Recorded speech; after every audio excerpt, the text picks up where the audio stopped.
안녕하십니까. 감 전문기자 한태봉입니다. 오늘은 팬데믹 2년 한국인의 돈은 어디로 움직였는가에 대해서 살펴보겠습니다.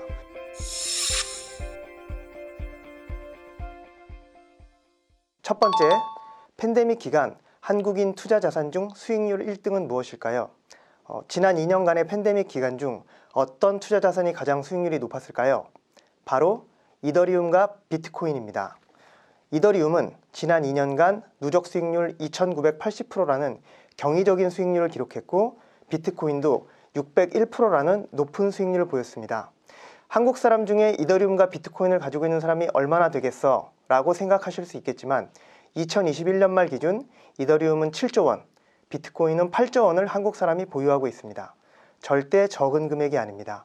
참고로 미국 시가총액 1위인 애플 주식을 한국 사람이 6조 원 보유하고 있어서 비트코인이나 이더리움보다 보유 수량이 작습니다.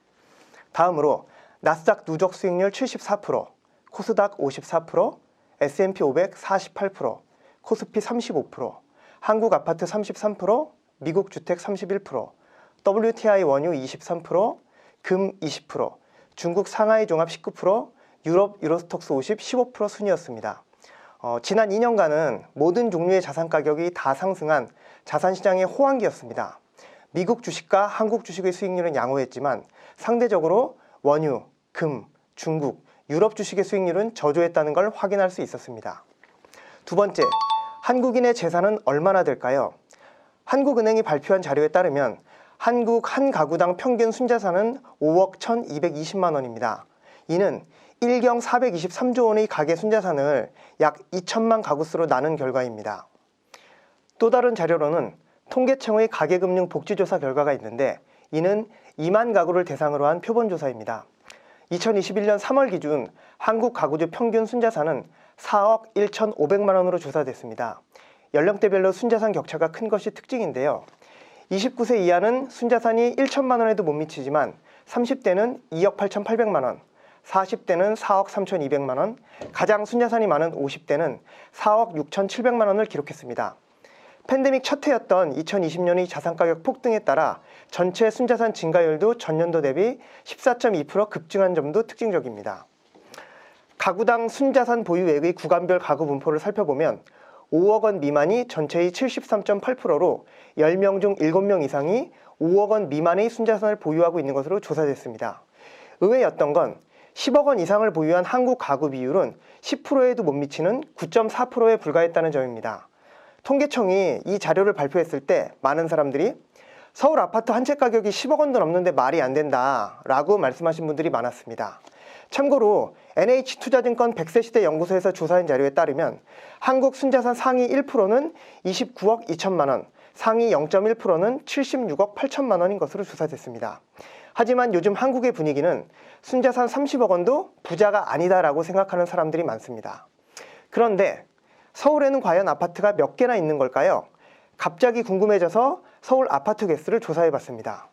서울에는 10평에서 100평까지 다양한 평수의 아파트가 있는데, 이 아파트들의 총 개수는 171만 호입니다. 전국 기준의 아파트 개수는 1,078만 호입니다. 서울 아파트 평균 가격은 12억 5천만 원이고 전국 아파트 평균 가격은 5억 5천만 원으로 조사됐습니다. 그 외에도 단독, 다가구, 연립, 다세대 등 다양한 주거용 주택이 있는 것을 확인할 수 있었습니다. 요즘은 자산 인플레가 심해져 전국 아파트 평균 가격이 10억 원에 육박할 거라고 생각하는 사람들도 많지만 실제로는 10억 원에 훨씬 못 미치는 5억 5천만 원으로 확인됐습니다. 그렇다면 한국에는 실제 백만장자가 과연 몇 명이나 있을까요? 최근 금융기관들이 고객 대상 설문조사 결과를 살펴보면 순자산 30억 원도 부자가 아니라고 생각하는 사람들이 많아졌습니다. 하지만 실제 현실을 보면 서울 아파트 171만 호를 한국 전체 가구 수 약 2,050만 가구로 나눠보면 8.3%의 숫자가 나옵니다. 추가로 통계청이 발표한 한국 순자산 10억 원 이상 가구 비율 또한 9.4%에 불과해 채 10%가 되지 않습니다. 그런데 2021년 12월 말의 KB 월간 주택가격 동향 자료에 따르면 서울 아파트 한 채의 평균 매매 가격은 12억 5천만 원입니다. 우리가 익숙하게 표현하는 백만장자는 100만 달러를 보유한 사람을 의미하므로 100만 달러 곱하기 환율 1250원을 곱하면 딱 12억 5천만 원이 나옵니다. 화폐 가치가 폭락하면서 백만장자라는 표현이 흔해지긴 했습니다만 대출 없이 서울 아파트 한 채만 보유하고 있어도 한국에서는 상위 10% 안에 들어가는 백만장자라는 결론이 나옵니다. 추가적으로 서울의 아파트 개수는 생각보다 많지 않다는 것을 조사를 통해 확인할 수 있었습니다. 세 번째, 동학개미와 서학개미의 경쟁, 누가 승리했을까요? 팬데믹 기간이었던 지난 2년간 한국 주식 수익률과 해외 주식 수익률을 비교해보면 미국 나스닥 지수 74%, 한국 코스닥 54%, 미국 S&P 500 48%, 한국 코스피 35%의 수익률을 기록했습니다. 중국 상하이 지수는 19%, 유럽 유로스톡스 50 지수는 15%로 상대적으로 부진했습니다. 결론적으로 미국 지수 상승률이 한국 지수 상승률보다 더 높았던 사실을 확인할 수 있었습니다. 지난 2년간 한국 개인 투자자는 2020년에 65조 원, 2021년에는 76조 원의 한국 주식을 매수했으며 2년 누적 매수 금액은 141조 원입니다. 이 중 삼성전자 보통주와 우선주 합계 매수액은 무려 52조 원으로 한국 주식 순매수 금액의 37%에 달하는 것으로 확인됐습니다. 결론적으로 한국인이 제일 사랑하는 한국 주식은 삼성전자였습니다. 그렇다면 삼성전자의 지난 2년간 누적 수익률은 어땠을까요? 40% 수익률에 불과합니다. 물론 40%도 적은 상승률은 아니지만 매수 시기에 따라 큰 편차가 있었습니다. 차트를 살펴보겠습니다. 코스닥 1그룹 급락했던 2020년 2월에 45,000원 내외에서 매수했던 투자자들은 큰 수익을 얻었겠지만 주가가 가파르게 급등했던 2021년 1월에 95,000원 위에서 매수한 투자자들은 현재 큰 폭의 손실을 기록 중입니다. 2022년에 들어서면서 손실폭은 더 커지고 있는 상황입니다. 다음은 해외 주식 순매수 금액을 확인해 보겠습니다. 한국 사람들은 팬데믹 이전인 2019년에는 해외 주식을 불과 3조 원 매수했지만 팬데믹이 시작된 후에는 매수 금액이 7배로 늘어나 2020년에 23조 원, 2021년에는 26조 원의 해외 주식을 매수해 2년간 해외 주식 누적 순매수 금액은 무려 50조 원에 달했습니다. 다음으로 한국인들의 해외 주식 누적 보유 금액을 확인해 보겠습니다. 한국 사람들의 해외 주식 총 보유 금액은 93조 원입니다. 이 중 미국 주식 보유 비중이 87%로 미국 주식에 집중 투자하고 있다는 사실을 확인할 수 있었습니다. 이제 한국인이 사랑하는 해외 주식 상위 10개 종목을 살펴보겠습니다. 한국 사람이 가장 사랑하는 해외 주식 1위는 테슬라입니다. 2021년 말 기준 테슬라 보유 금액은 18.6조 원으로 2위인 애플의 6조 원을 3배 이상 뛰어넘었습니다. 실제 미국 시장에서 시가총액 1위는 애플인데 한국에서는 애플보다 테슬라 주식의 인기가 훨씬 높았습니다. 또 한 가지 눈에 띄는 건 한국인 보유 주식 8위에 랭크되어 있는 프로시어즈 울트라 프로 QQQ ETF입니다. 이 ETF는 나스닥 100 지수를 3배 레버리지로 투자하는 ETF로 상당히 공격적인 투자 방식입니다. 한국 사람 중에는 야수의 심장을 가진 사람들이 많다는 사실을 이 데이터를 통해서 확인할 수 있었습니다. 그런데 한국 사람들이 가장 사랑하는 테슬라의 지난 2년간 수익률은 얼마나 될까요? 테슬라는 지난 2년간 무려 1179% 폭등했습니다. 차트를 보겠습니다. 2020년 초에 테슬라를 $100에 매입했다면 1년 지난 2020년 말에는 7배 오른 $700에 매도가 가능했고 2년 지난 2021년 말에는 10배 오른 $1000 이상에서 매도가 가능했습니다. 삼성전자의 40% 수익률과 비교한다면 테슬라의 수익률이 훨씬 높았다는 것을 확인할 수 있었습니다. 동학개미는 삼성전자를 52조 원 순매수했고 서학개미는 테슬라를 19조 원 순매수했습니다. 결론적으로 동학개미와 서학개미의 경쟁은 서학개미 완승이라고 할 수 있겠습니다. 네 번째, 한국에서 암호화폐 슈퍼리치는 과연 몇 명이나 될까요? 앞에서도 설명드렸지만 지난 2년간 이더리움은 2980%, 비트코인은 601% 폭등했습니다. 이 정도로 높은 상승률이라면 암호화폐에 투자해서 부자가 된 사람들도 많이 나왔을 것으로 예상되는데요. 먼저 한국의 암호화폐 시장 규모를 살펴보겠습니다. 2020년 말 기준 한국의 29개 가상자산 사업자에 보관된 암호화폐 시가총액은 총 55조 2천억 원이고 원화 예치금은 7조 6천억 원입니다. 한국거래소에는 총 623종의 암호화폐가 상장돼 있고 실제 이용자 수는 558만 명으로 조사됐습니다.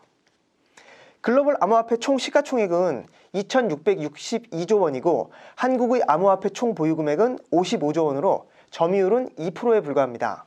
시가총액 1위와 2위인 비트코인과 이더리움이 글로벌 암호화폐에서 차지하는 비중은 58.8%입니다.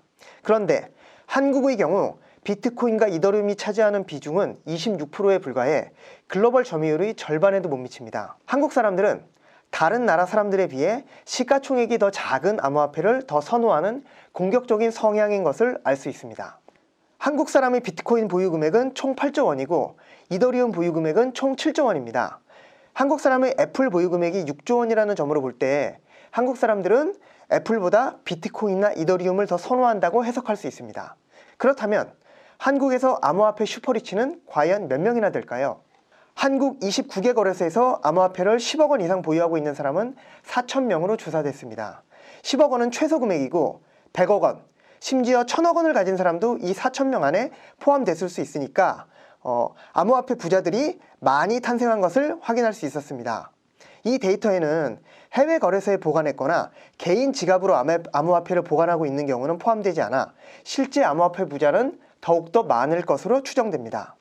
반면에 100만 원 미만의 소액 암호화폐를 보유하고 있는 투자자가 313만 명인 56%나 된다는 점으로 볼 때 소수의 사람들을 제외하고 대다수의 투자자들은 암호화폐로 큰 돈을 벌지 못했다는 사실도 확인할 수 있었습니다. 마지막으로 팬데믹 2년간 한국인의 돈은 어디로 움직였는가를 한 장으로 다시 한번 요약 정리해 보았습니다. 한국 사람들은 지난 2년간 한국 주식을 141조 원 순매수했고 해외 주식을 50조 원 순매수했습니다. 암호화폐와 부동산을 순매수한 자료는 확인하지 못했습니다.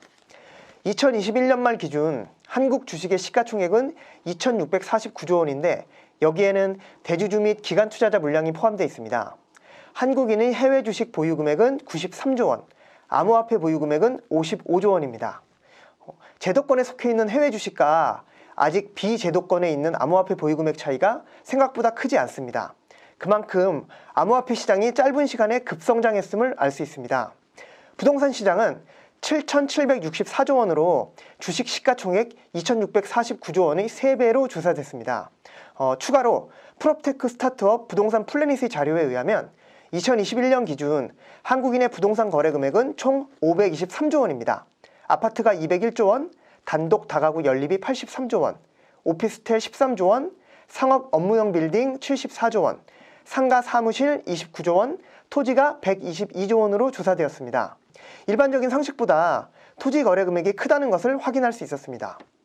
정리해보면 팬데믹 기간인 지난 2년간 이더리움은 2,980%, 삼성전자는 40%, 테슬라는 1,179%가 폭등했습니다.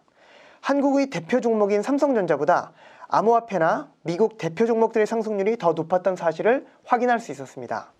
다음 시간에는 셀레니언 자산운용의 윤익로 대표님을 모시고 본격적으로 해외 주식에 대해서 이야기를 나눠보도록 하겠습니다.